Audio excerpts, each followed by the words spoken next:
Dober dan, pozdravljeni.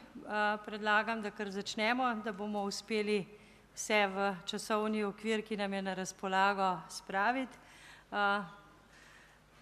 Govorila bom v angleščini za tiste, ki bi radi imeli prevod, so na voljo slušalke zadaj, bom pa v angleščini zaradi naših gostov. Hello, I greet you very warmly here in the Faculty of Social Sciences. We are honored and thankful to the European Commission and UNDP to have this opportunity to host third already, so I can already say we have now a tradition here in this house, third Kapuscinski Development Lecture. And particularly honored to be able to welcome in our midst Professor Paul Collier from Oxford University. Let me first pass the word to the head of Europe, to the representation of the European Commission in Slovenia, Mrs. Nataša Goršek Mencin.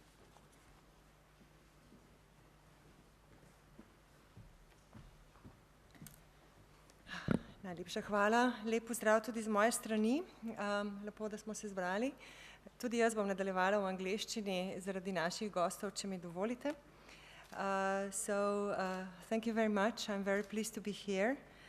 And it's a great pleasure for me to give you this introduction speech at the University of Ljubljana for the third round, as we heard, of the Kapuscinski Development Lecture. It is also a privilege for the lecturer Paul Collier, Director of the Center for Study of Africa, Economy and Professor of Economics at Oxford University. Kapuscinski Development Lectures is actually a joint initiative of the European Commission and the United Nations Development Program in partnership with universities and development think tanks. To date, 38 lectures have been organized with experienced and talented speakers on development, like today, Mr. Collier. Since their creation in 2009, Kapuscinski Development Lectures gathered over 6,000 participants across the European Union, and as we heard, for the third time in Ljubljana. I would like to thank our partners and the Faculty of Social Science of the University of Ljubljana for organizing this lecture today. We appreciate very much such deep involvement of the university in discussing development policy. I would like also to welcome the online audience as we have today. We are starting live streaming of the Kapuscinski lectures, which of course enables larger audience to discuss development policy. Debates on development issues such as the Kapuscinski Development Lectures are particularly vital in current times of economic crisis, where the crisis itself can be seen as an actor which could push development issues into a minor or even defensive agenda. However, let us not forget that development is our moral imperative, and not just that. It is also a strategic imperative for the future. We live in a world where we are all interconnected and where the challenges are global, such as climate change, security, migration, and trade. We are all aware that today there cannot be a stable, healthy, secure, and prosperous environment in Europe if there is no peace, stability, and prosperity in developing countries. In this context of the word solidarity, this word seems to be more relevant than ever. Reaching promised aid levels will be a major challenge and requires determined action of all involved partners. It is particularly true for the European Union, which is the first donor providing more than half of development worldwide together with its member states. Today, there is barely 4 years left to achieve the deadline of 2015, so to achieve the Millennium Development Goals. Despite the fact that the EU has already done much to help reduce poverty, and in particular to support Millennium Development Goals, extreme poverty persists in many parts of the world, including in Africa. Given this background, the European Commission adopted a communication on European Union development policy recently in October 2011. It proposed an agenda for change. As its title suggests, the primary concern has been to significantly increase the impact and effectiveness of the EU development policy. To this end, the European Commission is proposing a series of key changes in the way we deliver our assistance. Out of these, I will highlight just a few of proposed changes. The development policy should be much more strategic, with a more focused portfolio of country and regional cooperation programs. Given the lesson learned from recent events in North Africa, human rights, democracy, and good governance trends will be given greater weight. Because of the catalytic role of growth in long-term poverty reduction, the second pillar of our work will be on supporting inclusive and sustainable growth. This will, inter alia, lead us to engage more actively in promoting private sector development. We will also introduce a differentiated approach so that we can direct EU grant aid to the most fragile countries where it is most needed and can have the most impact, while considering other cooperation modalities in other countries. So, in 2012, the European Commission starts to consult relevant stakeholders in order to prepare this communication on the EU position on the principles for a possible framework beyond 2015. The communication is proposed for early 2013. To feed this reflection, the fourth edition of the European Report on Development in 2013 will already address the post-2015 perspective. To many readers in Europe, Richard Kapuscinski was Mr. Africa. He understood Africa well. Do we, Europeans, understand Africa now? Can Europe effectively support Africa's development? What path should we choose and which path should we avoid? I'm sure that Professor Collier would bring us closer to answers to these questions. Thank you, Professor Collier, for participating in the Kapuscinski Development Lectures. Najlepša hvala tudi vam za vašo pozornost in želim vam uspešno debato. I wish you a fruitful debate with today's key speaker, Mr. Collier. Thank you.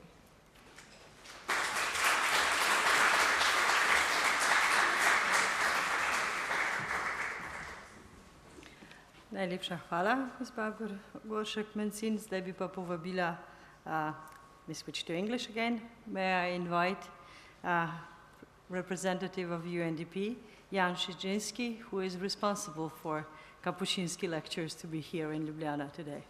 Jan, please.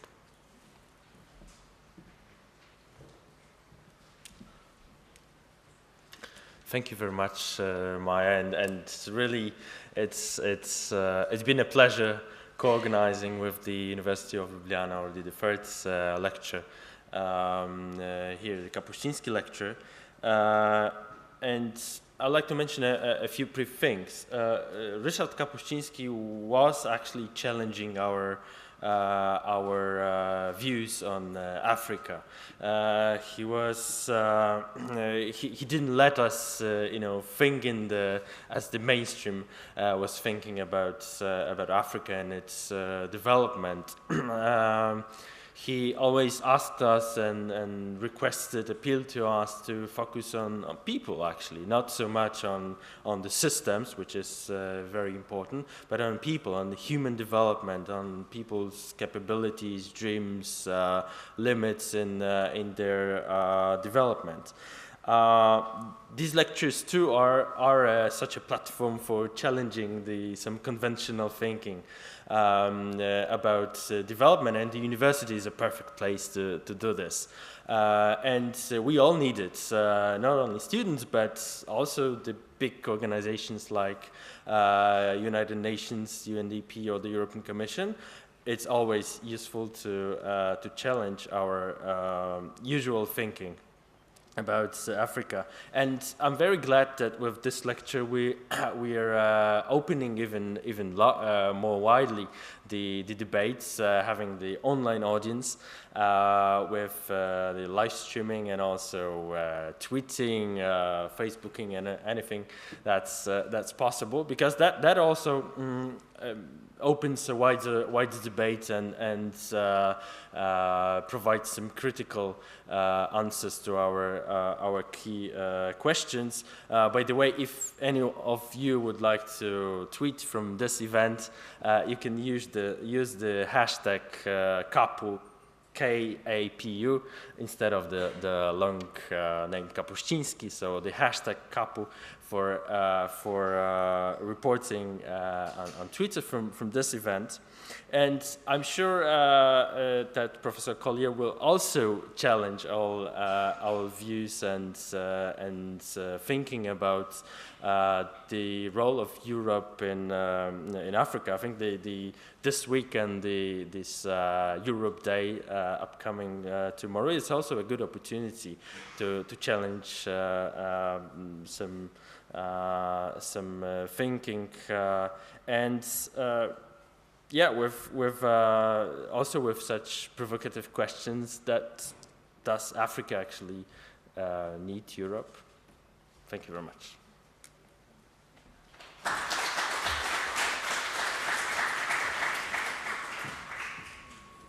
Thank you, Jan. I did forget to mention at the beginning, yes, that today we are filming this lecture, and it is being live streamed, so this is a new moment in technology in terms of lectures at the University of Ljubljana. Without further ado, I would invite now our key speaker tonight, Professor Paul Collier. You have received on the information on your seats more detailed info on Professor. I will only say that he definitely is one of the top experts in terms of the African economy and what Europe needs to be doing there. So, Professor Collier, welcome. Thank you. The floor is yours.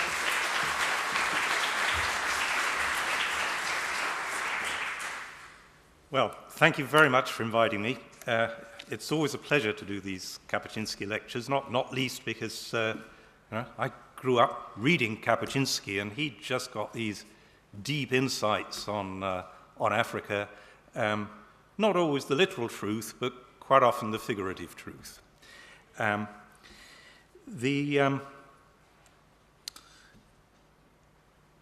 Africa is Europe's neighbor. The two continents are geographically inextricably intertwined. Africa and Europe sit together. It's not just geography, it's history, it's deep history. Africa and Europe have been involved with each other, often very sadly, but for very long periods. We're in each other's blood. And so the Africa-Europe relationship is not a peripheral or a transient relationship. It's something that's very deep. Now, for nearly all my life, Europe's been prospering and Africa's been poor and stagnant. And so the dominant discourse in Europe was the need to help Africa raise money to address African poverty, and that was right.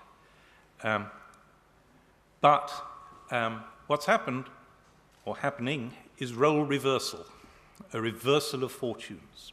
Right?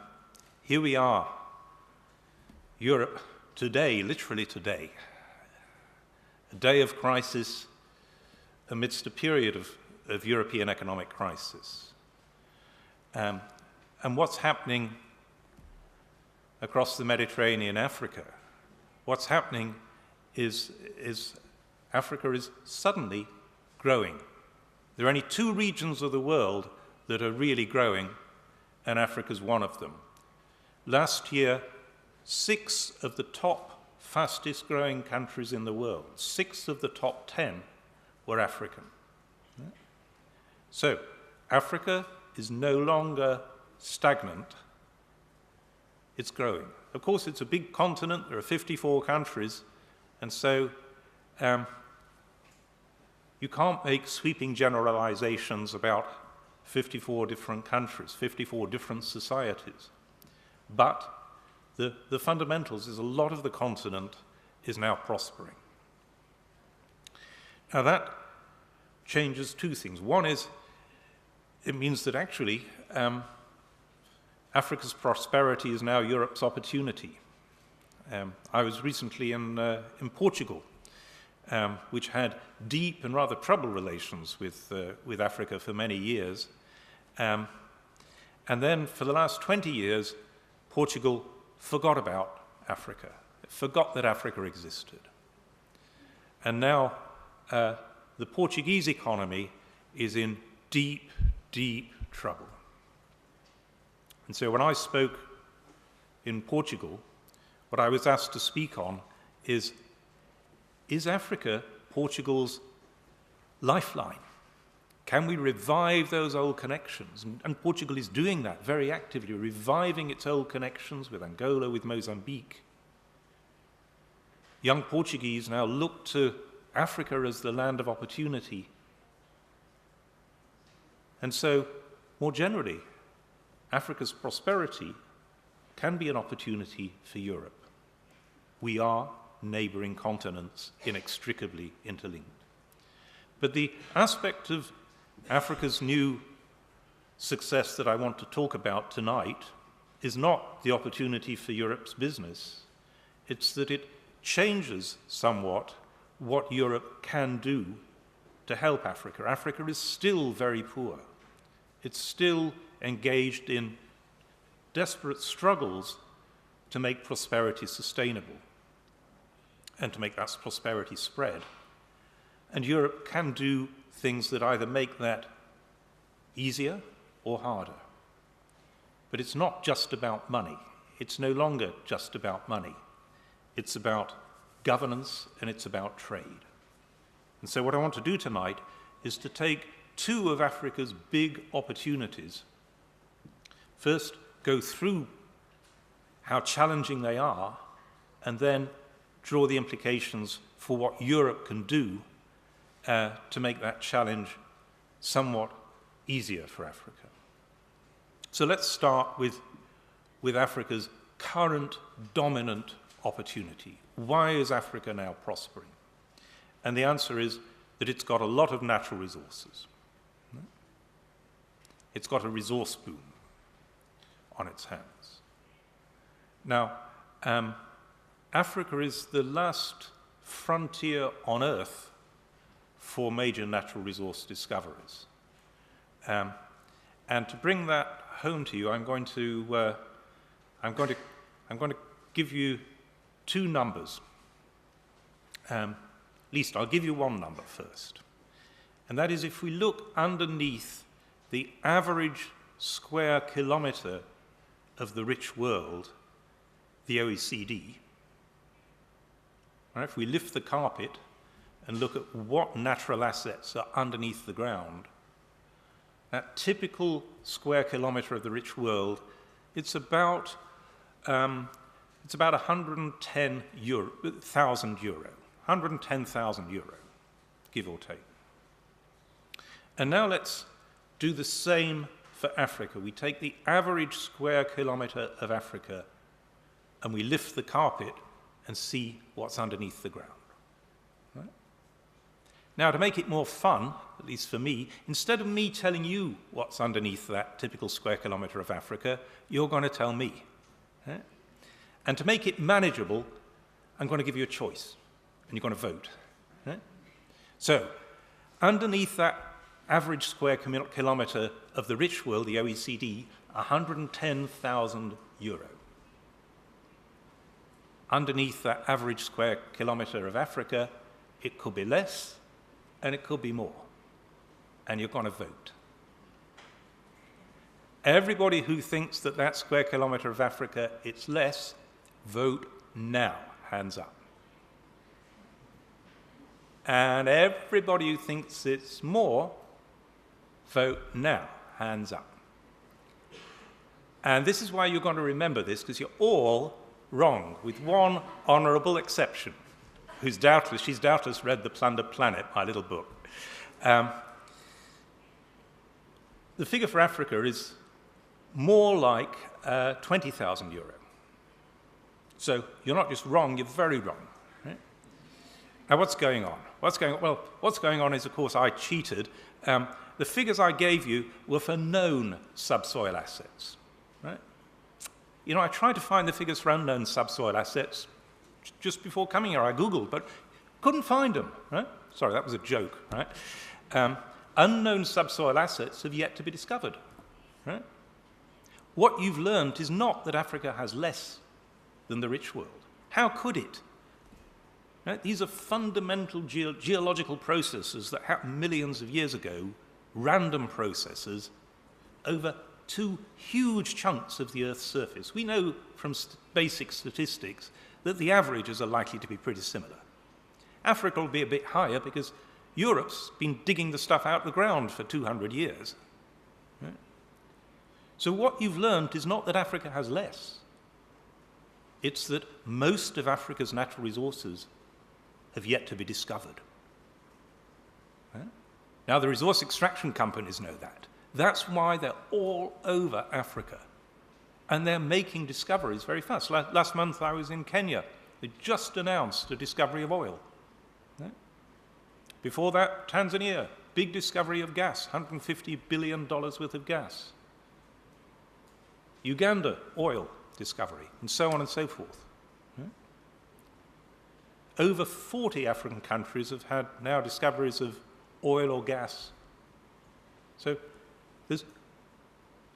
the future for African resource extraction is not just high prices. That's what's been driving the boom so far. It's high prices combined with big increases in the quantities extracted.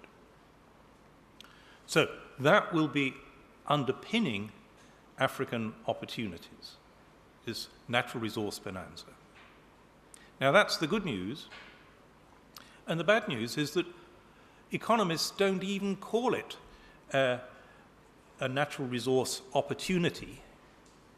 Our phrase that we use is the natural resource curse. If you think about it for a moment, that's staggering. This is the biggest opportunity financially that Africa's ever had. And indeed, maybe ever will have for many decades. And yet, economists refer to it as a curse, not an opportunity. And that's not inappropriate because historically, resource extraction has often been a pretty sorry story. Not invariably, but often. And not just in Africa. We can point to a big success in Africa, Botswana, a little country which 40 years ago was about the poorest country in Africa and is now the richest country on the continent per capita.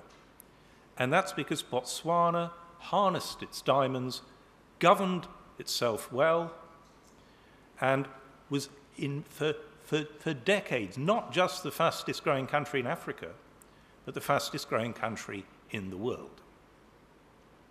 So African societies can manage natural resources well, but like societies in the rest of the world, they usually find managing natural resources difficult.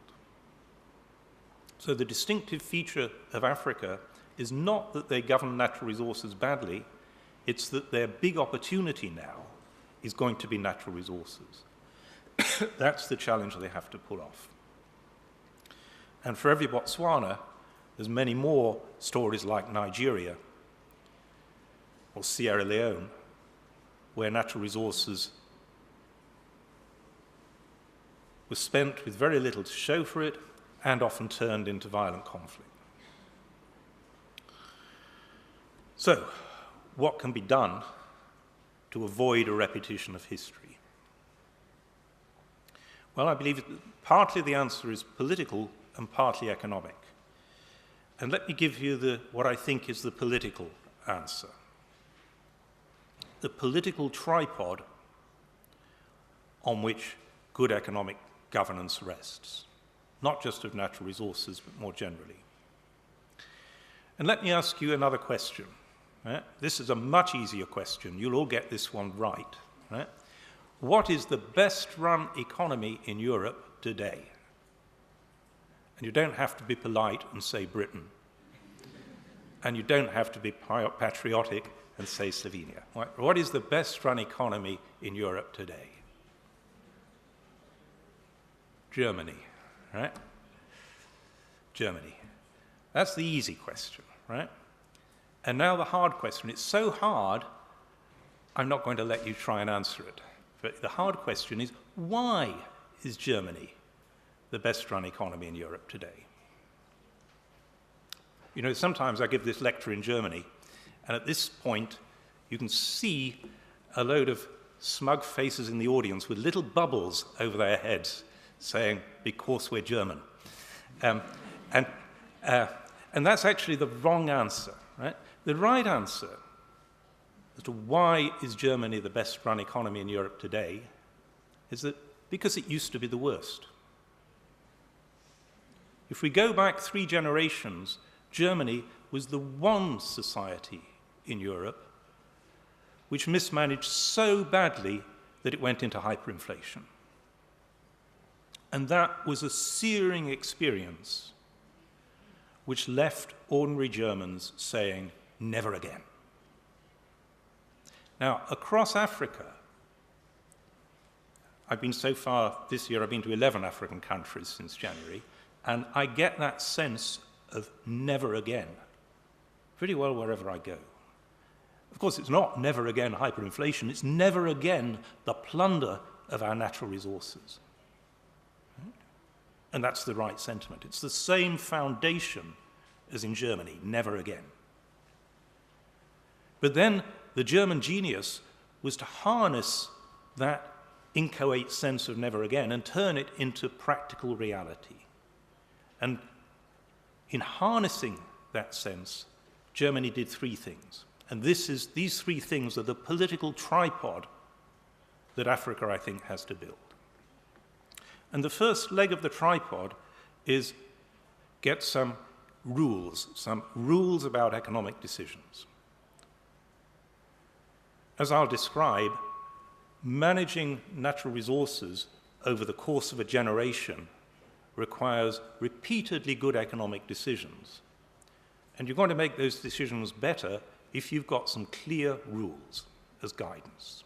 So get some rules. You know, African governments have started to do that. The government of Ghana last year passed a constitutional rule requiring that 30% of the oil revenues be saved. Right? So African governments are starting to put in place rules. But, you know, it's hard to believe as Europeans, but rules alone are not enough. There are some societies that don't obey the economic rules. Right? As I say, it's hard for Europeans to believe that, but actually, let's look at a strange foreign entity called the euro. The euro has 2 fiscal rules, and it's been around for 11 years, and it's got 17 member countries, one of which is you. So, 2 rules, 11 years, 17 countries. How many countries have stuck by those 2 rules throughout that period? Any guess? Any guess? 1. Not you. Right? Not Germany either, actually. Right? It's Finland. They're either very good or a bit foolish, really, depending on which way you look at it. So rules alone, they're a good place to start, but it's not enough. Right? So what else did Germany do? Yes, they put in place the rules. They built dedicated institution whose job was to implement the rules. If you're fighting hyperinflation, the right institution is an independent central bank. If you're harnessing natural resources for prosperity, you need different institutions. It's not a central bank, you need it something else, right? But you do need dedicated institutions. So, rules and dedicated institutions. But the heart of the matter was the third leg of this tripod. Because just as rules can get broken, so dedicated institutions can get ignored. And the third part of the German genius was to build a critical mass of ordinary citizens who understood the issues, understood why the rules and the dedicated institutions were necessary, and have defended them ever since. That's why, on a day when Europe is in crisis of recession, if you read today's newspapers, the German comments are all about we must avoid a return to inflation. It's deep in the German consciousness of ordinary Germans. So that's the tripod that Africa has to build: the rules, the institutions, and the critical mass of citizens who understand the chain of decisions that have to go right. Let me now turn to that chain of economic decisions, because it is a chain.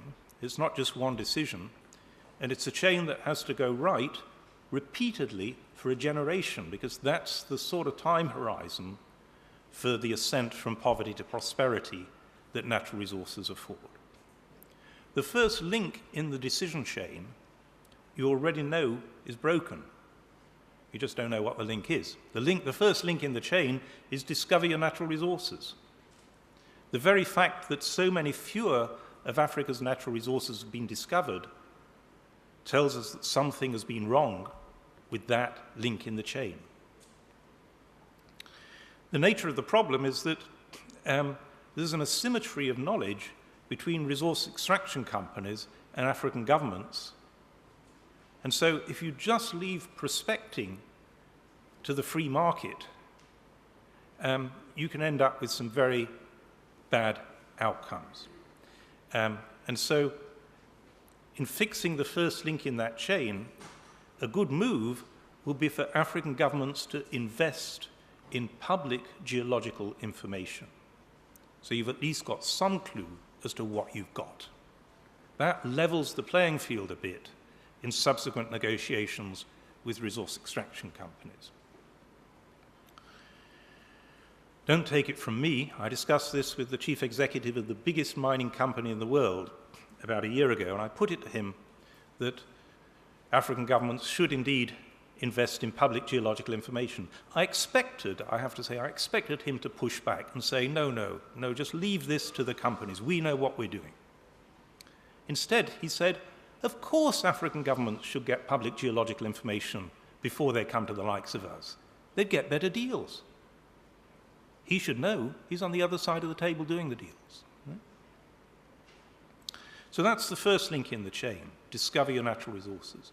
The second link in the chain is to capture enough of the value of those natural resources for the country.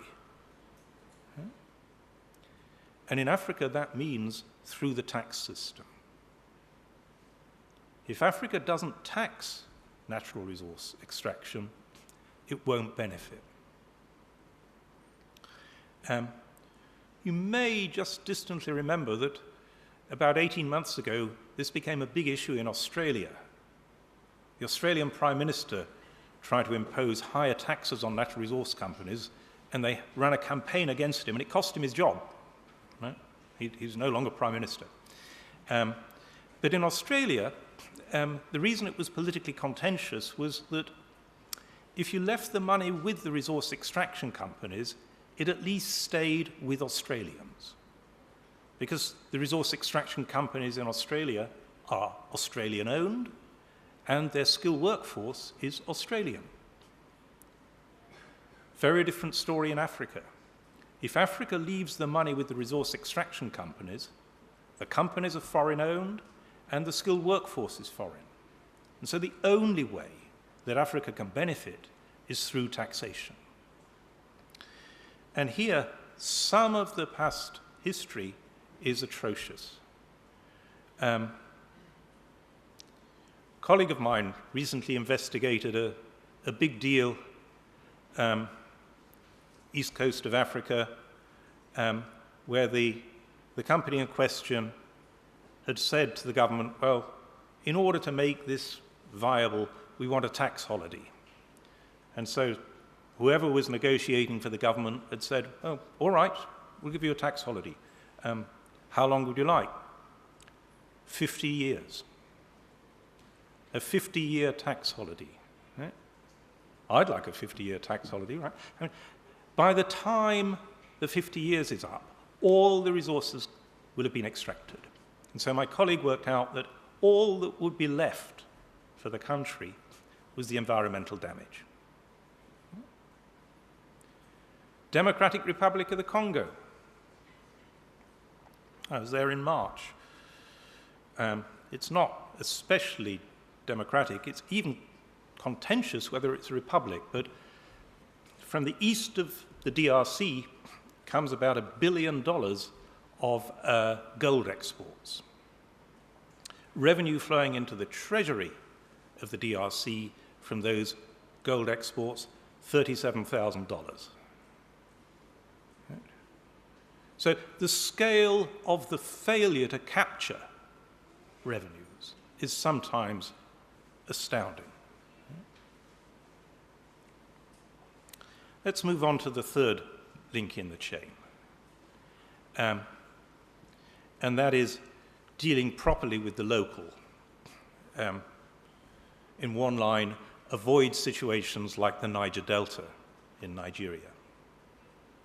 The Niger Delta started as a history of environmental neglect, a lot of environmental damage. That produced an outrage local communities. They then turned to violence, and organized crime came in. And so now there's very well-entrenched organized crime, kidnapping workers, looting oil, and making a fortune. Right? Something around $2 billion of oil a year appears to be looted. So how to avoid the Niger Delta? I think there are two principles. One is effective, credible, and generous compensation for any environmental damage. You remember the big oil spill in the Gulf of Mexico about a year ago. It nearly bankrupted British Petroleum. Right?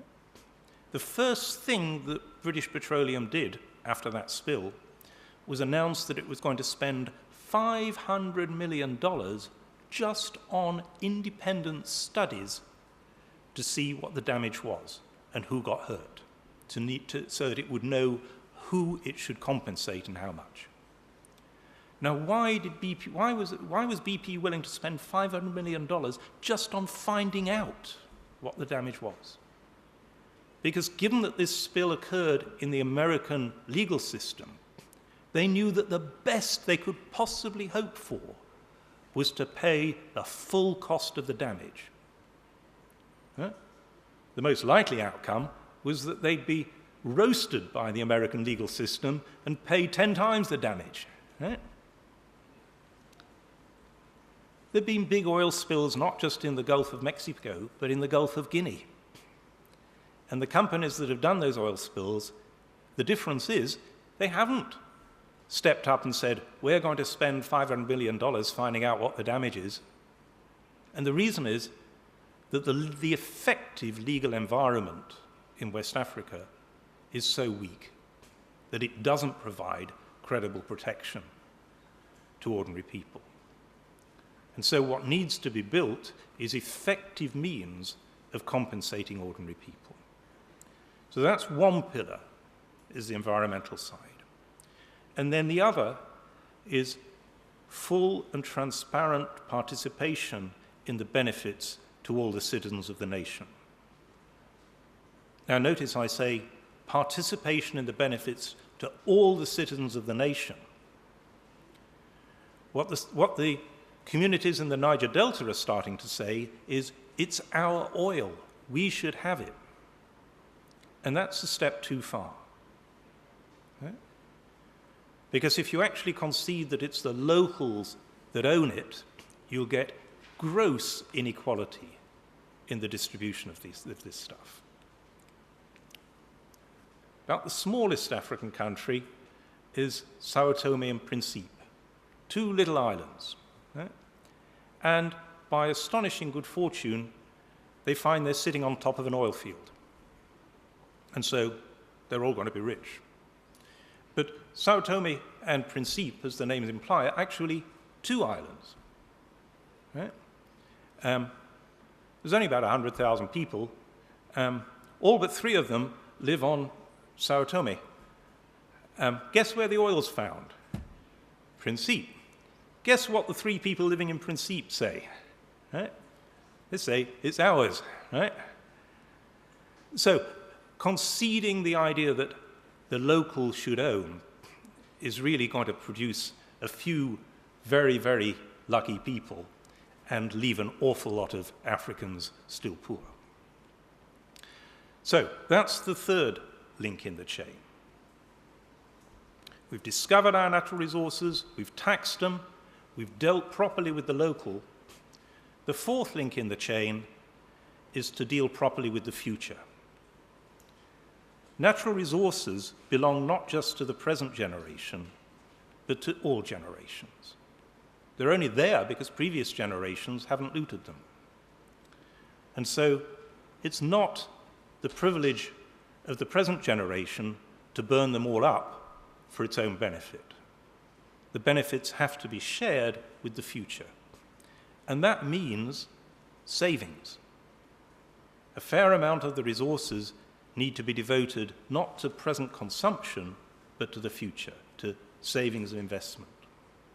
And getting that balance right is something, again, that many societies have failed to do, not least my own. Right? Britain is an oil exporting country, and it's certainly not got the balance right between the present and the future. That's why we've got such heavy debts. But now to the fourth link, the final link in the chain, the fifth link. What should those savings be used for? So suppose we've devoted a reasonable proportion of the revenues to the future. How do we do that? Now, the role model here is Norway. A lot of countries look to Norway. And what Norway does is very sensible for Norway. Right? Norway has more invested capital per worker than any other country in the world. It's saturated in capital. And so adding yet more capital per worker in Norway, that capital wouldn't be very productive. And so instead what the Norwegians do is use the oil money to buy capital in Brazil or China, somewhere where it will be very productive, and they get the income on that. Right? That's sensible for Norway because it's already got so much capital in Norway. Would that be sensible for Sierra Leone? Right? Of course not. It's at the opposite end of the spectrum. It's about the most capital-scarce country on earth. There's been practically no investment for years, for decades. And so what Sierra Leone gets from natural resource revenues needs to be invested in Sierra Leone, not used to buy capital in Brazil. But here's the final rub. One reason why Sierra Leone is so short of capital is that it's not built the capacity to invest well domestically. Nigeria, 40 years ago, tried to spend a lot of money on domestic investment. It spent the money, but it ended up with very little to show for it. And so the key step before you do the investment is building the capacity to invest properly. That's a process I call investing in investing. So there's the decision chain, and that decision chain has got to go right not just once, it's not just one decision, it's got to go right for a generation.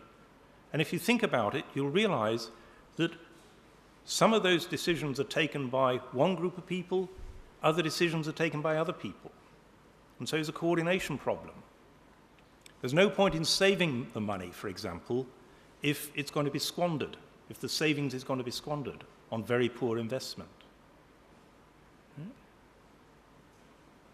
And so it's only worth you delivering the decisions under your control if you believe that others will do the same with the decisions under their control.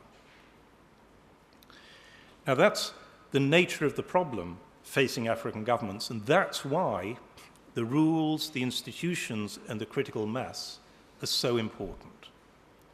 They're the things that will ensure that all these decisions get taken right, so that instead of repeating the tragic history of plunder, Africa surmounts its past history and uses this for opportunity. Where does Europe come into that? Well, Europe comes in twice. One is in that process of how African governments deal with resource extraction companies. It's very, very hard for African societies to discipline the person representing their interest who's in the room negotiating with those resource extraction companies. What historically has tended to happen is the companies have bribed the person representing the interest of the country has sold out the interest of the country in return for personal wealth. And that has happened again and again. The easiest point to stop that is not in Africa. African societies struggle to control their negotiators. The easiest point to stop that is in Europe and North America, where the resource extraction companies are based. And that's starting to happen. In 2005, the European Parliament passed a resolution saying that it was illegal for companies based in Europe, resource extraction companies, to bribe African officials. Okay? Unfortunately, that European Parliament resolution had no enforcement mechanism. Much more recently, only last year, the Americans provided, inadvertently, the enforcement mechanism for Europe.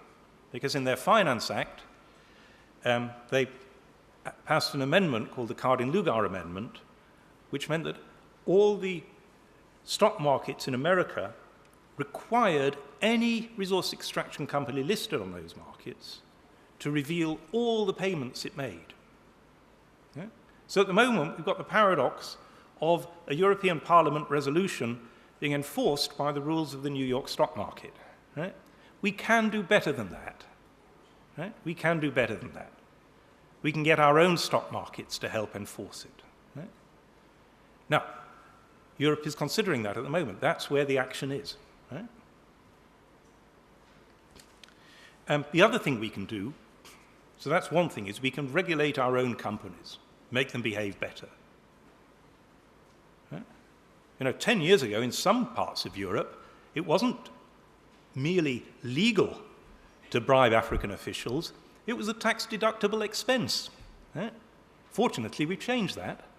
So we are on a path to helping Africa have better governance. But we've not completed that journey. The other thing we can do to help Africa is use a little bit of our aid to help on the challenge of information. African societies need to build that critical mass of ordinary citizens who understand the issues. Right? There's a global initiative called the Natural Resource Charter, which I've been involved in. It's the successor and complement to the Extractive Industries Transparency Initiative. Extractive Industries Transparency Initiative focused on let's be transparent in the revenues. If you don't do that, you've already got your answer. Right? But transparency in revenues is the right place to start, but not the right place to stop. You can be transparent in revenues and still get the rest of the decision chain wrong. And the Natural Resource Charter is the minimum chain of decisions that have to go right. You can Google it, naturalresourcecharter.org, and up it will pop.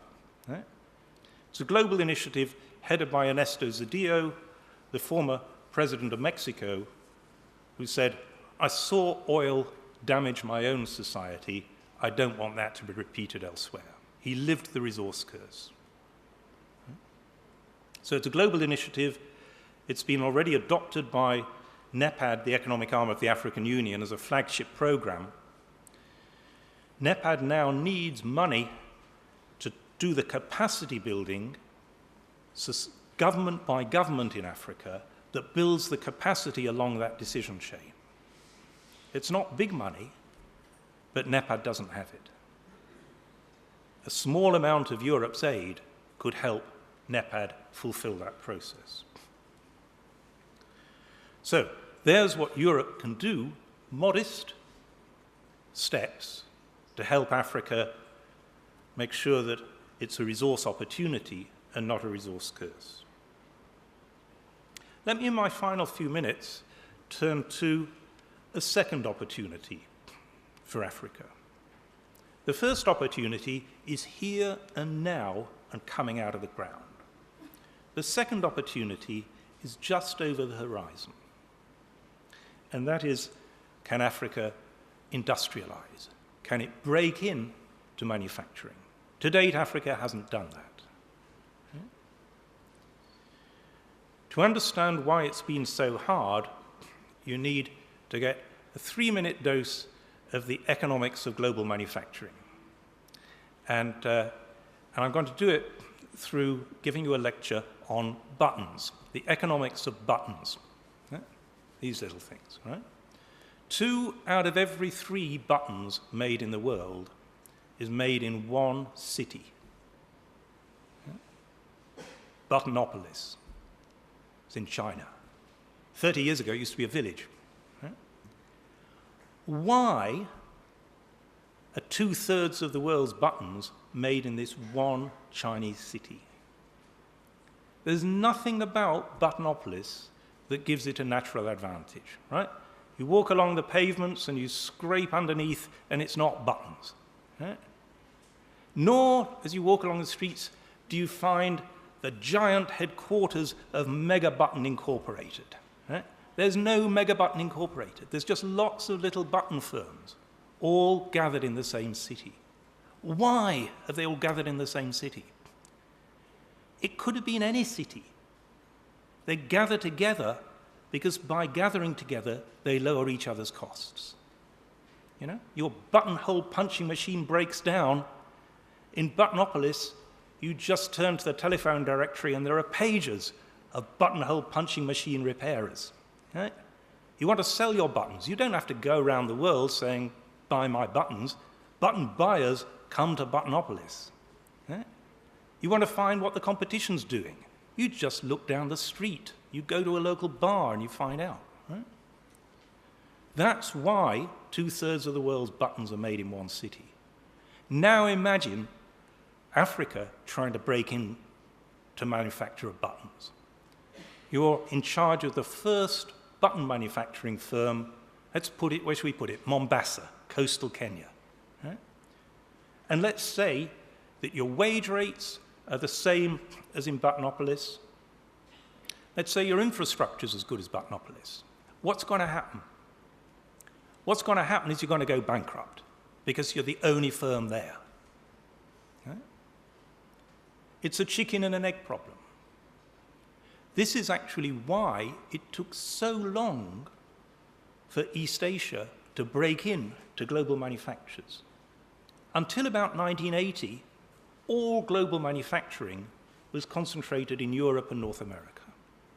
There was a wage gap, a very wide wage gap, between the North and the developing countries.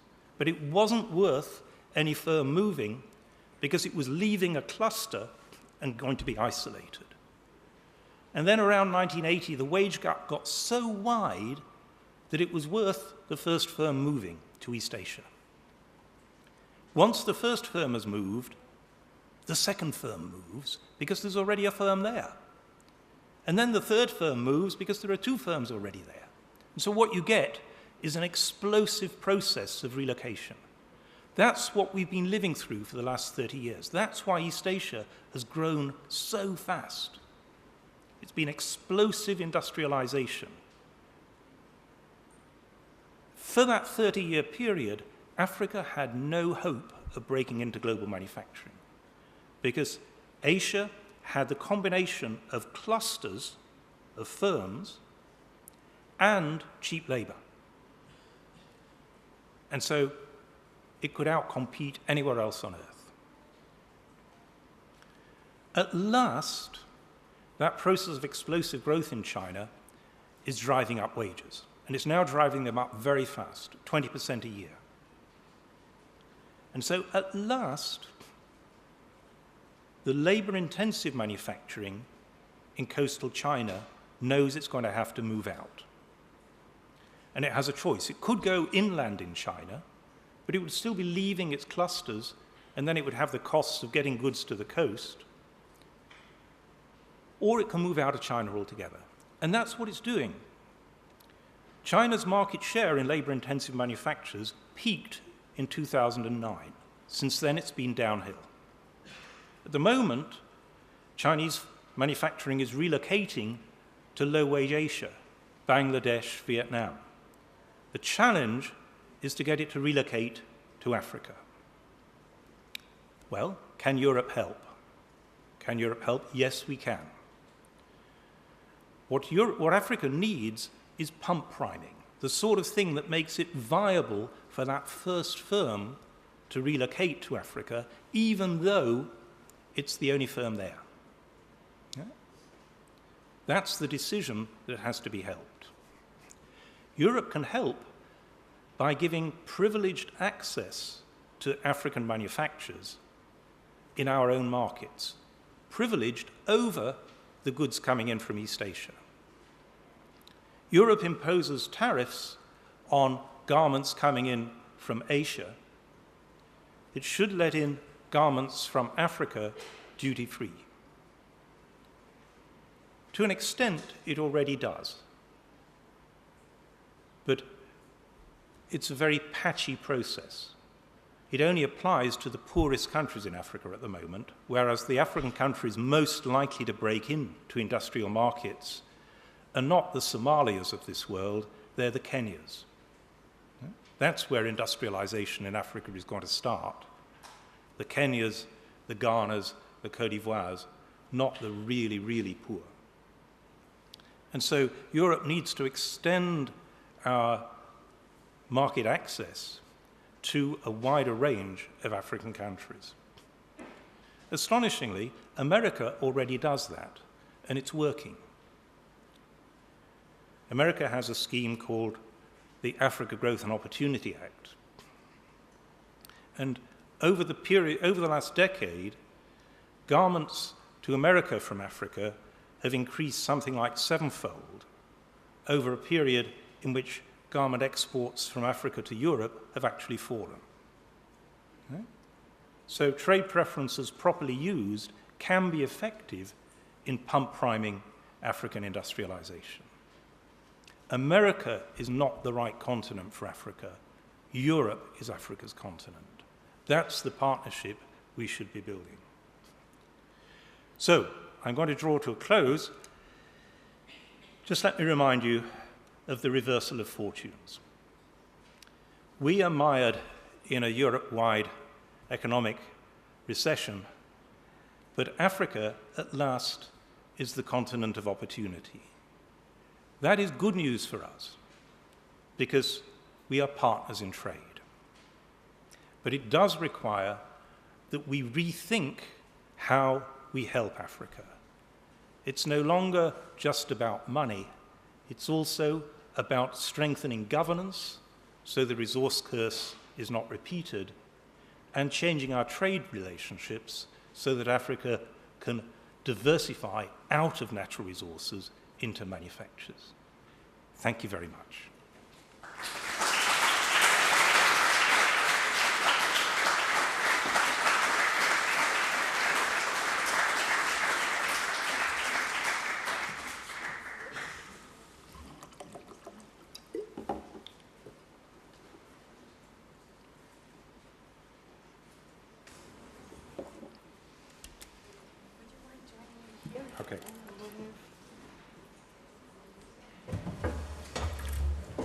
I did want to say, and I forgot, thank you for coming on such a beautiful evening. Right? It's my first time in Slovenia, and it's such a gorgeous country, and it's such a gorgeous evening. I'm amazed that anybody's shown up, so thank you.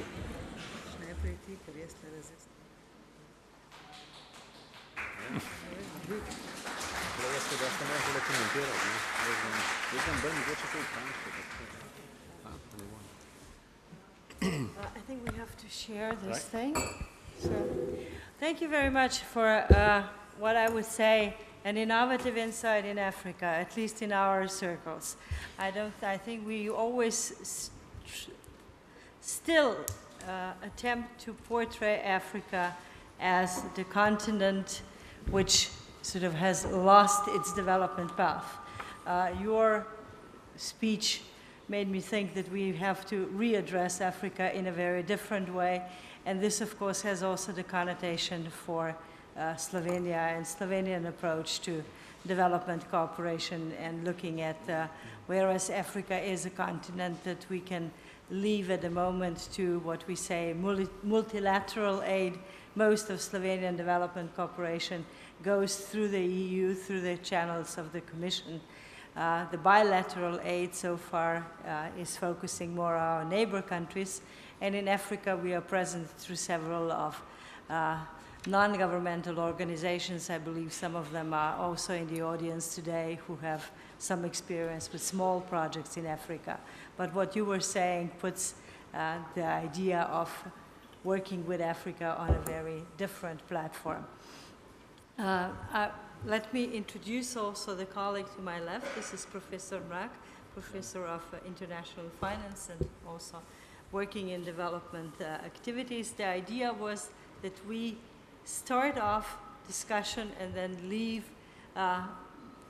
open the floor up for others to also join in with the questions.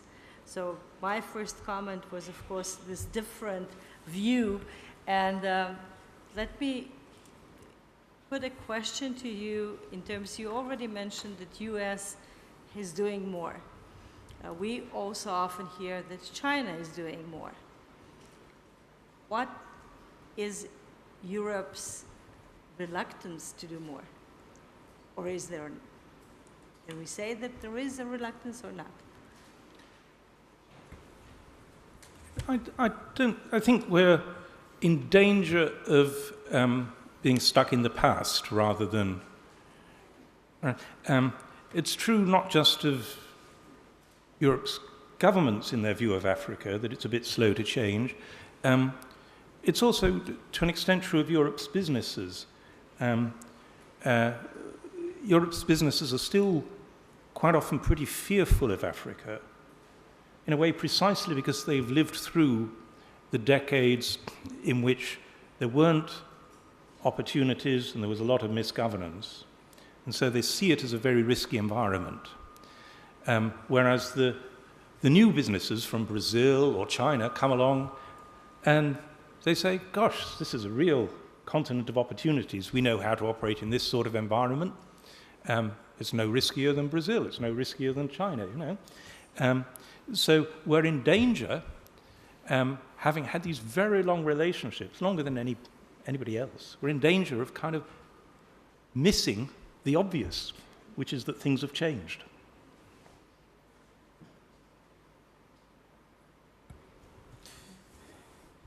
Maybe if I can. Good evening, everybody. Also from my side, I must say my experience with Africa, particularly in this area, go quite some time back when I was working in UNIDO. My countries were at that time more the Western African countries, Ghana and that part of the world, and. I must say I was wondering several times now, or the recent 2-3 years, you know, that it would be interesting to go back there again to see, you know, what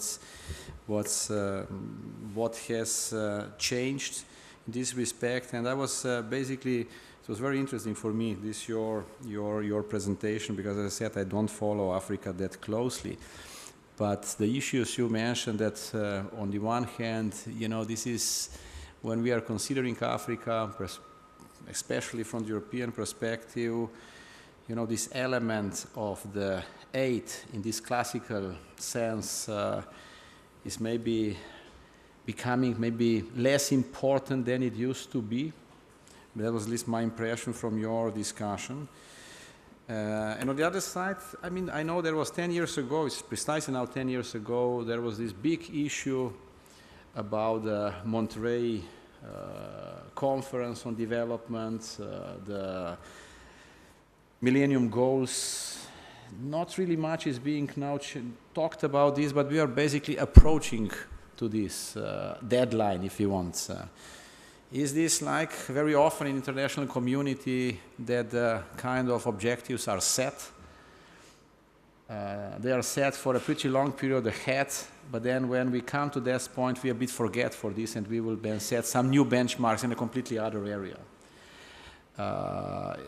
Is it possible to give a little bit of a view on, has this, the whole concept of these Millennium Goals in the case of Africa, is today less relevant? Have these major problems, because the problems there were pretty much focused on these poverty issues. You very much concentrated today on the future, more on development issues. That would be very interesting to have a little bit of more views. And the other thing is you concentrated pretty much on this resource, based development, and at least my impression was that you somehow were saying that there were so many new things in these resource areas have been kind of popped up in a more recent area. I don't know, I think it was also for decades back, Africa always was considered as a resource-rich area. So in this sense, of course, maybe today is a little bit more known, but the abundance of these things or this interest from this point of view, I'm not sure that this is really that much new. But on the other side, if you consider that there is, looking into the perspective of the world, I think we will see over the next few decades basically a rush on natural resources. Right?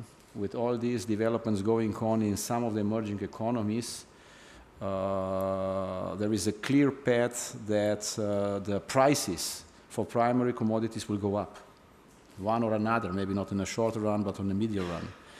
And you have a very clear, I would say, strategy of some countries which would like basically to use part of what you were saying, and I will name them sovereign wealth funds.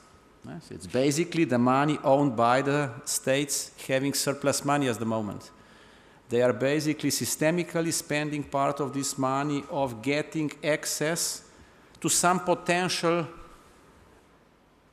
primary commodities in different parts of the world, and I think Africa is here pretty much a target. If you look, China, 3,200 billion of foreign exchange reserves. And to keep this money in the deposits, I think it's really foolish. Why not to spend 500 billion as a sovereign wealth funds for trying to find some prospective investments or areas which could be tomorrow potentially interesting? Look, even if I lose half of this money as China, looking from a long-term perspective, it will probably be, from strategic point of view, extremely important. And I think here Africa is an area where there is a lot of things going on. And then the third area, which maybe it would be useful, maybe to have your views, working a lot on this continent. Over the last 2 years, 3 years, we have witnessed quite a substantial changes in this organization, if you want, of the global governance. This Bretton Woods type of an arrangement has clearly been, outlived, or at least there is clearly the G7, G8 concept has been replaced by the G20. I must say personally I have some problem with this in terms of the legitimacy of these institutions, but that's a fact. Right? Having Africa now in this new developments, new, let's say, priorities in the area of natural resources. How do you see this Africa in the context of this new global governance? Is the position of Africa in this respect any better than it was? We do have, of course, South Africa there, but that's another, it's not maybe that what we usually consider as a part of that area in this context. So I think that are a number of issues which maybe it would be interesting to share with us some of your views, and then maybe also to discuss with the others. Yes, I mean, just let me start, since you used to work for UNIDO. In 2009, I did the Industrial Development Report for UNIDO on the sort of stuff, on buttons, basically, that sort of stuff. So it's called Breaking In,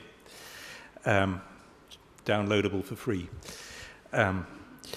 The MDGs, Millennium Development Goals, there's a very active discussion on, indeed, what should come next. In fact, last week I was called into Downing Street to discuss this for 2 hours. Because David Cameron, the Prime Minister of Britain, has just been nominated by Ban Ki-moon as co-chair of a commission that will try and look into it. I think the Millennium Development Goals, they were good and bad. You know, they were a bit delivered top down by you know, a bunch of guys like me, basically, and then there was a rather distasteful, I think, process in which each government in the world, each African government, was supposed to sign up that we will deliver these goals. I mean, that is not how policies should get set in countries. I mean, governments need to set policy that is accountable to their citizens, reflecting what their citizens want, not some global goals written by, you know, kind of a bunch of consultants in New York. So I think that the process of setting goals was a bit, it denied that actually what matters is these are the legitimate domain of domestic politics, not of international specification of this is what you've got to do. The other thing is they were all about outcomes.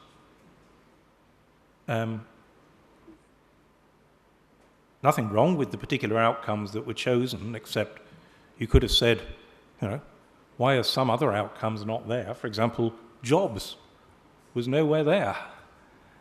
What was the revolutions in North Africa about, if not jobs? You know, revolutions in North Africa were basically a plea for jobs and justice. Jobs wasn't in there, justice wasn't in there. Yeah? So they were very much kind of the focus of particular types of social spending. And they did some damage as well as some good. So I don't want to exaggerate the damage, but just let me give you an example. Primary schooling was in there, but not universities. And it was measured as the quantity of primary schooling. So, yeah, so sure enough, governments have indeed delivered a big expansion in the quantity of primary schooling, and in itself, that's surely a good thing, but in the process, the big expansion in the quantity of primary schooling has coincided with a big decline in the quality of primary schooling, and in money being taken from Africa's universities. Well, societies cannot function if all the universities have fallen apart. Right? Who's getting trained to take the big decisions, the leadership roles in business and government? And so these were, to an extent, these were driven by, I think, by the criterion of, could you take a photograph that would look good on a poster and play well with Western taxpayers, because that was the fundamental impetus for the Millennium Development Goals. Let's do something that looks good to Western taxpayers. Now, there were many good features of the Millennium Development Goals. They did focus on a few outcomes which clearly mattered. But there was a downside as well as an upside. Let me turn to the sovereign wealth funds and the land grabs and the resource grabs. Since I've talked about the natural resources, let me now talk about the land grabs, because that's something that got started. For years, there'd been no foreign interest in buying African land. And then suddenly, 2008 onwards, huge interest. Now, what happened in 2008 that changed? And what happened was two price spikes, one for food and one for oil. And so a lot of both private investors and governments that were importing food and oil panicked and thought, this might happen again. We look down the line, 10, 20 years, there might be even bigger price spikes.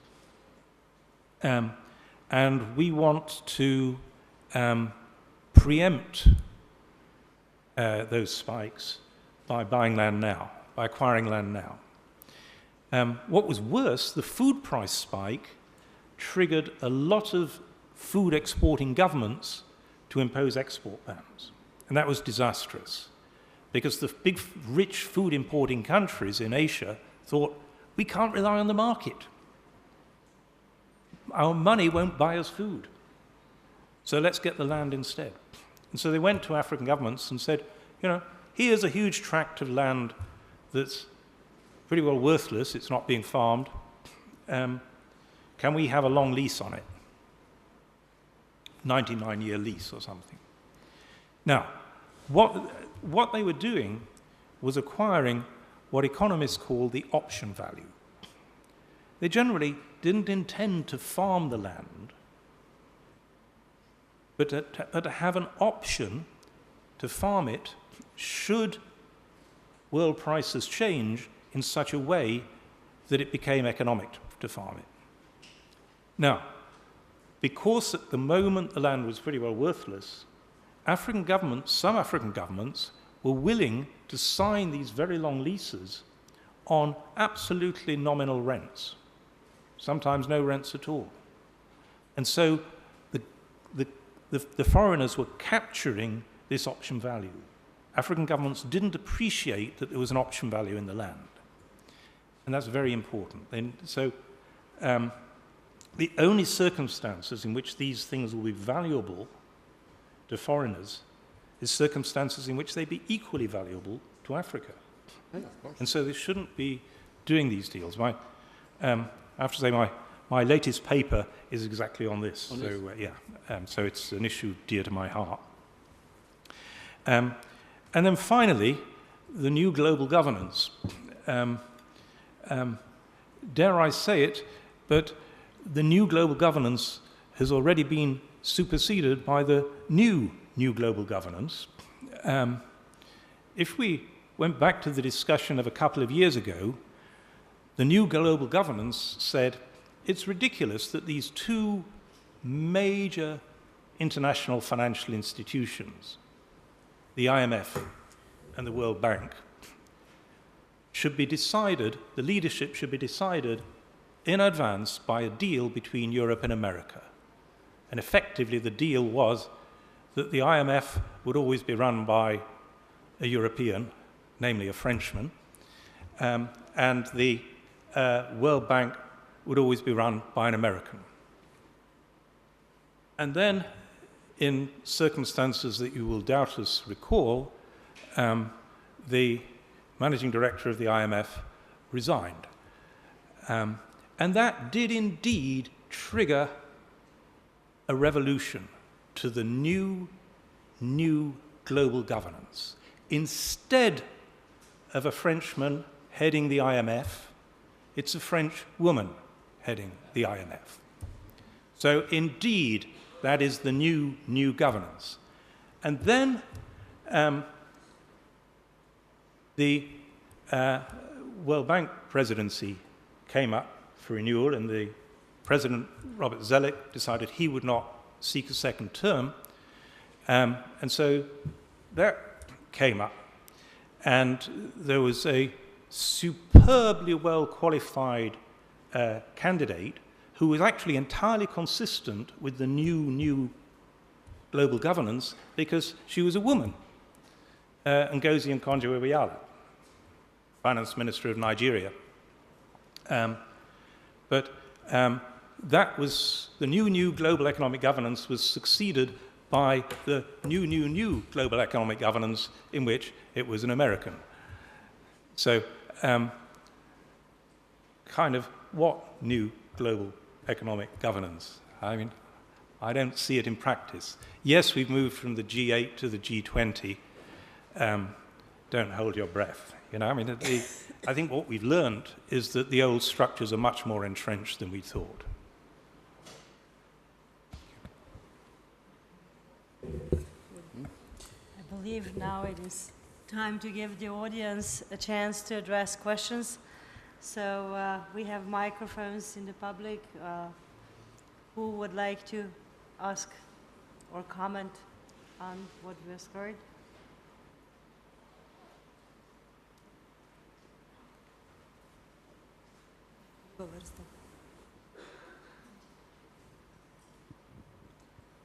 Thank you very much.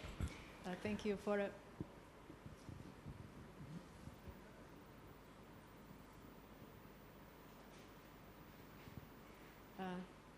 my name is Martina Skok. Do you hear me? Yeah. Okay. My name is Martina Skok, and I'm a civil servant at the Ministry of Foreign Affairs. And until August, I was posted to Brussels. I was a Slovenian CODEV delegate in the working parties of the Council covering development cooperation. Thank you very much for this wonderful lecture. A few years ago, I read your book, The Bottom Billion. And at that time, I was surprised how much close you were to the international agenda, to the international development agenda. And now, when I was listening to your lecture, I also felt that maybe I should say that also in Brussels, we did debate, at least in the meetings where I was present, these extractive industries, transparency initiatives, and also the economic partnership agreements and similar initiatives that you have mentioned as very useful for the future, for example. But one thing that came to my mind when I was listening your speech was, what do you think? Does Africa really want to be helped by Europe? Because sometimes when I was there during the debriefings from the meetings of the EU officials who came from the African posts, I had the impression that Africa sometimes doesn't want to be helped by Europe. Thanks. Yes, I thought your question would be good because you were the one person who got that question right. So, and I should reveal that I'm officially an advisor to the Commissioner for Development. So, indeed, the Commission is open to rethinking, and especially the present Commissioner, who's so appropriate because he was Finance Minister of Latvia. He's lived through transition in a small economy. He's a very appropriate person to be our Development Commissioner, I think. Does Africa want Europe to help? Well, there's help and help, you know. I discussed this with President Kagame of Rwanda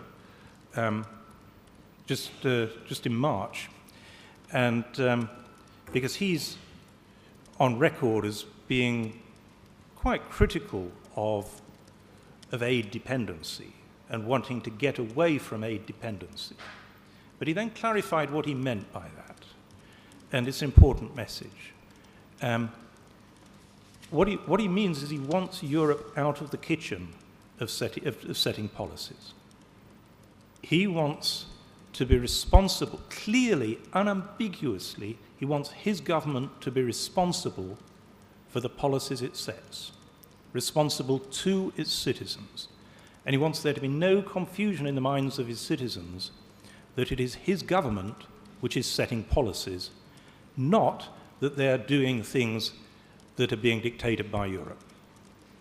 And there is, after these many years of policy conditionality, which I have been a long-standing critic of, there is a psychology in some African governments of trying to second-guess what Europe would want. And let me tell you a truly awful story of a democratic government, a new democratic government in West Africa. For the first month it was elected, the finance minister, who was an old friend of mine, brought me in and sat me down and said, the reason we want you here is partly we want some advice from you on development strategy, but mainly we've got to reconnect with the donors, so we desperately need the donors to give us money, and we don't know what the donors want. And you talk to the donors a lot, so we think you must know better than we do what the donors would want, so you tell us, but we have done a bit of research, and it seems to be that what the donors want is gender and the environment. So should we write our development strategy around gender and the environment? Now, this was a country that had been wrecked for 40 years. They got very little capacity to do anything, and they needed to set their own priorities. And the idea that they were setting priorities, trying to second-guess the tinklings of European discussion was truly alarming. Right? So what President Kagame said was, we want Europe out of the kitchen, but we still know we need Europe's money. And we know we have to be accountable to Europe for how we spend it. And we're willing to be. And so what President Kagame had done, and this is truly impressive, was that he'd set up a process of not just tracking the money to show it was properly spent, but he'd set up big independent household surveys to measure poverty in Rwanda. And he'd done 2 5 years apart. A colleague of mine, an academic, analyzed the data. And what it revealed was that over those 5 years, Rwanda had achieved a very fast reduction in poverty. Basically, 1 in 5 of the people who were poor 5 years ago are lifted out of poverty. So poverty in Rwanda has fallen by 1/5. Now, that is as fast as it gets anywhere in the world. This is as good as the best that China has delivered. And so what President Kagame said was, I can demonstrate to donors that we're spending money effectively on poverty reduction.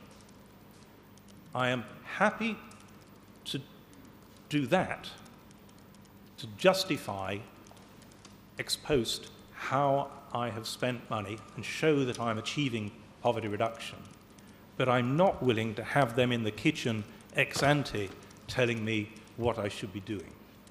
And that seems to me to be a very responsible position, and a position that Europe can be happy with. Right? We shouldn't be micromanaging African policy, but we should be demanding accountability ex post for the money that Africa receives. It should be indeed effectively used for poverty reduction. I saw a hand up there, yeah. Good afternoon. Strong, but good afternoon. Thank you for being here. My name is Mateusz Maltic. I'm a student here at FDV at the Program of European Studies. I have a more general question that you've already partly answered. You talked a lot about democratic accountability. But we know that the European Union has set up conditions in the newest Cotonou Agreement of, well, good governance, democratic accountability, that citizens should be involved, that stakeholders in the development projects. Now, in your opinion, is this, and you've already partly answered this, is this top-down approach to, well, building civil societies in Africa going to work, or should Europe reconsider the way it approaches good governance and democratic accountability in Africa? Thank you. Yeah, that's a really good question. It's a tough question. And let me try and distinguish between what I think is legitimate for Europe to insist on and what is unwise. And what is legitimate is to insist, I think, on clean, honest economic governance. You know, looting the public purse is not legal anywhere on earth. It's certainly not legal in Africa. But a lot of African societies have difficulty enforcing their own laws. And so, if we strengthen that enforcement by ourselves insisting that money that we provide is properly accounted for, that is doing Africa a favor and is entirely legitimate. Right? So insisting on money being spent with integrity is a very different matter from telling Africa the things it has to be spent on. I would stop short of political conditionality. There's no limit to political conditionalities, and the problem is that fundamentally these are domestic struggles. Always societies achieve genuine accountability of government to people by struggle, you know? Citizens struggle and demand accountability, and eventually governments have to concede it. Now, we externally have only a peripheral role in that. It's a supporting role. And we should be careful not to get into a leading role. Yeah? If we get ourselves in a leading role, then what we'll find is that we're trying to force the society at a pace beyond which it can go, and the result is that our aid flows will become very unstable. We'll be repeatedly saying, oh, you've breached some red line, and so we're cutting the aid off. And instability in aid flows is itself a big problem.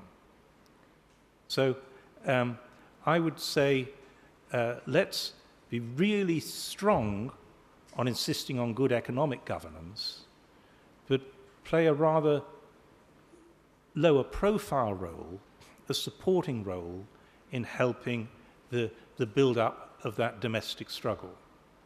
You know, George Soros, who's a friend and ally of mine, has done an enormous amount, first in Europe and now in Africa, in funding what he calls open society, helping citizens to help themselves in that struggle, in that pressure process. And often it's probably better done through our sort of civil society activities like Soros, rather than through our official government relations, I think. I think we have one more question back there.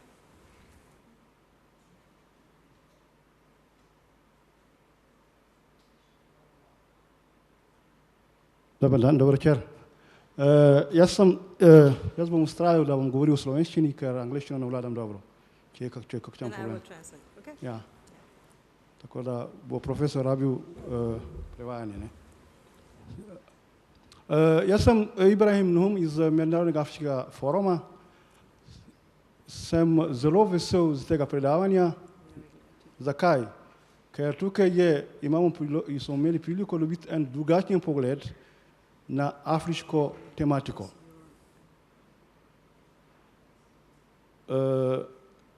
Jaz bi s tem mojim krajšim prispevkom samo potrdil profesorjem Cezam, kar se tiče te pomoči, kar dejansko, oziroma profesor, če smo opazili, v svojem predavanju ni uporabljal besedo pomoč. Ampak če je bilo zelo malo uporabljena ta beseda pomoč. To je nov vidik, to je nov pogled, kar vsi mislijo, da Afrika rabi pomoč. Jaz kot Afričan mislim, da Afrika rabi pomoč v drugem pogledu. Najprej respekt. Afriko je treba spoštovati. In potem iti naprej, nadaljne, na določeno sodelovanje. To je lahko razvojno sodelovanje. To sodelovanje lahko poteka preko gospodarstva. Ker tukaj bodo tam sodelovali določene subjekti, ki vejo, kaj je to poslovanje. To pomeni, je treba imeti en profit in vsak mora dobiti iz tega profita nekaj. Win-win položaj. Dosedajna pomoč, ko je bila v Afriki, je dejansko uspavalo Afričani kot ena droga. Tebi lahko asistiramo celo življenje in te ni treba delati, te ni treba znati nič, bomo te že, ko bo treba, nekaj ti dali. In točno vemo, če gledala slika današnjega sveta, da to je dejansko kolaps, katastrofa. Dejstvo je, da danes v svetu je ogromno katastrof in ne moramo več pomagati. Ogromno ljudi rabijo pomoč, pa ne moramo več, ker tega ni. Čudi v tej primeri humanitarnih katastrof. Profesor je omenil vire. Afrika ima svoje vire. Dovolite mi samo en tak kratek zgodovinski pregled. Zamislite se, kako so Afričani živeli pred 300 leti. 200 years ago. Kako so moji predniki živeli? Dostojenstveno. Ni bilo lakot, ni bilo te vojn. So bile vojne, ampak smo se borili s ulicami. Tako, malo. Tako da ta koncept zdaj, ko sem jaz danes poslušal, je za me čisto drug pogled iz Evrope. In me veseli to, da pa ste svetovalec pri vladi, oziroma pri Evropski komisiji, in da imajo enega človeka, ki verjetno ni tako priljubljen, kar jim pove resnico. Ampak resnica je to, da Evropa je izgubljala Afriko. Če gremo nazaj v 60 letih, ko se je Afrika dekolonizirala, predsednik Malija, s katerim prihajam, Modibo Keita, je jasno vprašal, a smo lahko vsi enako vredni, to pomeni kolonizator, pa on, če je bil kolonizator, ampak bomo živeli v eni državi, ker ne bo ljudje prvega razreda, pa drugega razreda. Takratna Evropa to ni sprejela. Potem Afrika je še vedno ponujala. Kot je rekel profesor, mi smo blizu. Jaz lahko uporabljam francoski jezik. Mi je lažje. Ker sem šel v francosko šolo, kjer je francoščina. To pomeni, lahko grem takoj v Francijo živeti, pa to pa je lažje. Evropa je izgubila to priliko. Prilika bi bilo to, da se Evropa znebi kolonialne miselnosti in gre v partnerstvo za Afriko in da se upoštevajo pravila igre. Kot je rekel profesor, pravila mora biti jasna in vsak ne upošteva in vemo, kdo krši pravila. Pa točno vemo, da je kršil z vseh, ne samo z ene strani, z obe strani.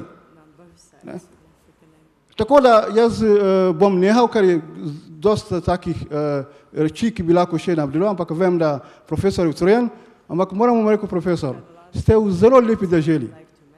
Ta dežela je zelo lepa. Če bi vas vprašali, kako je podoba raja, ta deželica je kot en raj.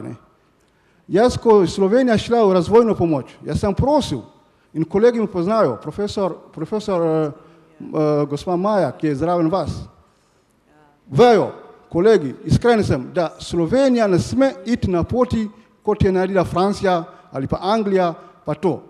Ampak nažalost, moj glas ali pa naš glas je prešibek, da bi bil slišan. Ne? Ampak sem vedno prepričan, da prava pot je iskrenost, ko ste rekel, da dejansko je treba iti v sodelovanje. Afrika ima naravnih resursov ogromno, smo mi Afričani pripravljeni deliti z vsemi, ne?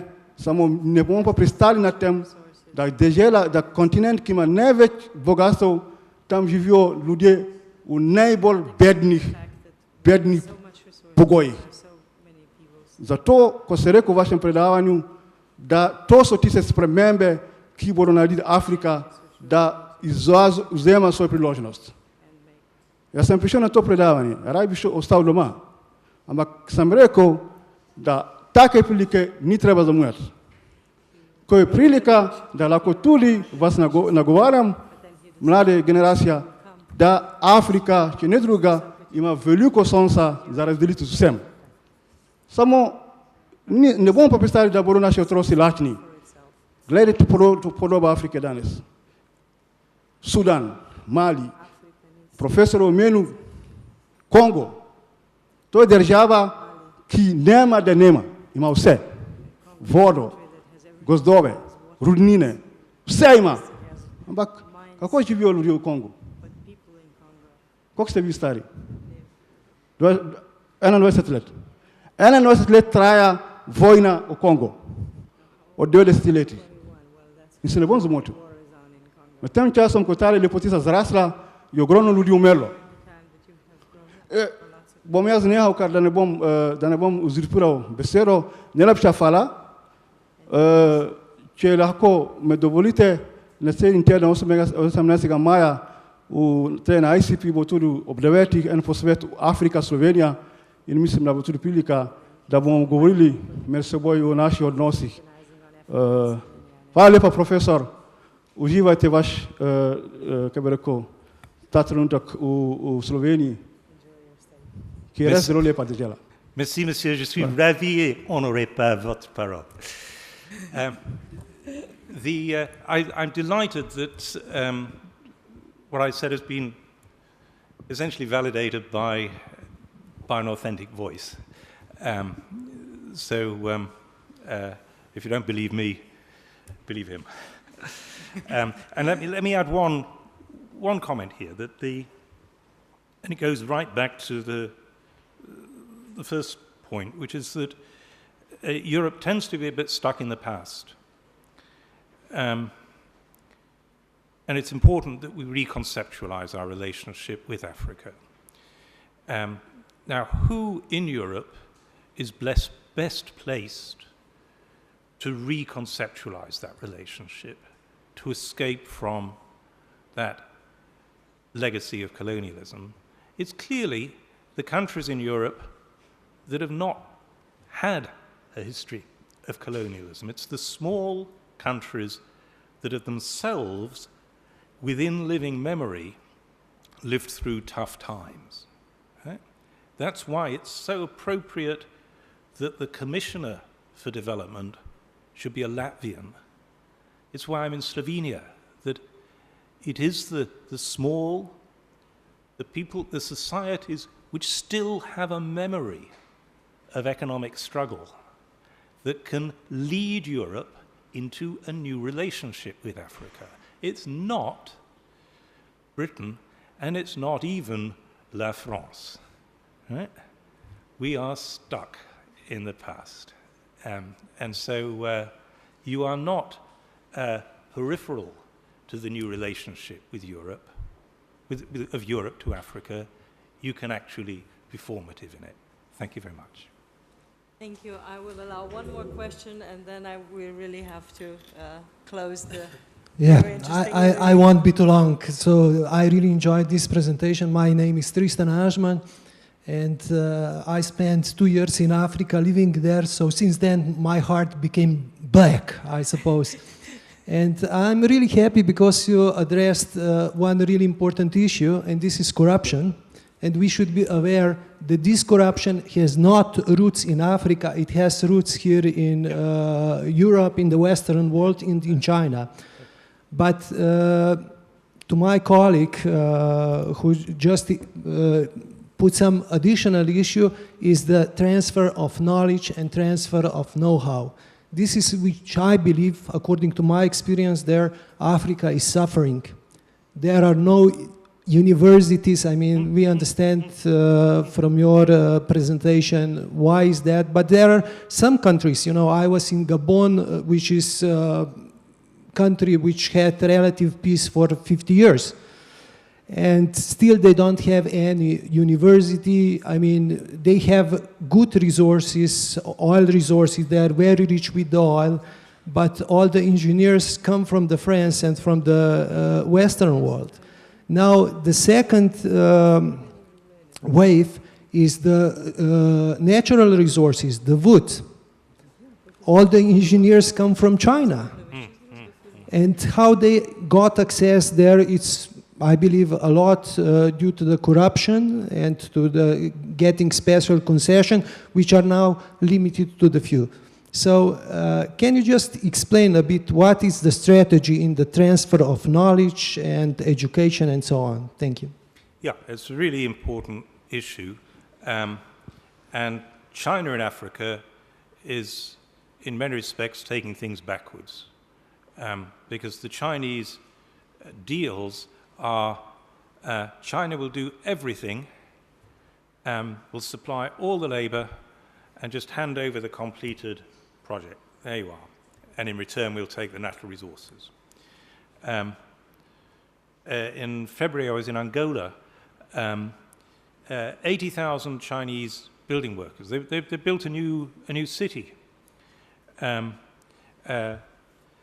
It's a mistakenly designed city. It's about 30 kilometers away from Luanda, the capital, but there's no transport connections. There's no jobs planned for the new city. It's entirely residential. And now that it's finished, in construction it generated no jobs at all for Angolans. Now it's finished,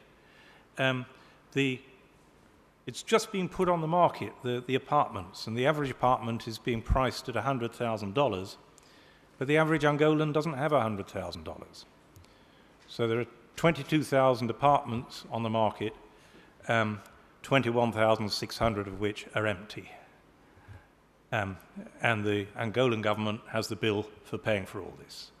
So no know-how, misdesigned from the start, no jobs generated from the building, just a huge waste of Angola's money. So China is not a role model for how to relate to Africa. And as I indicated earlier, the Millennium Development Goals inadvertently, I think, undermined this process of skill accumulation because they focus too much on primary and nothing else. You know? I work with a lot of post-conflict economies, and my advice is the first thing you do is build a college of construction skills. Teach ordinary people bricklaying, welding, the basic techniques of building so that you can actually rebuild your country. I was just in South Sudan, and South Sudan, the capital, Juba, is being built not by young Sudanese, it's being built by young Ethiopians and young Kenyans and young Ugandans. There's no skill formation at all. And this is a tragedy. Thanks. Thank you very much, Professor Collier, for a very interesting evening we have spent with you. I do hope we will be able to welcome you again in Slovenia in our circles. And this was an excellent opportunity to bring the issue of Africa a little closer to us with an expert like you. Thank you again.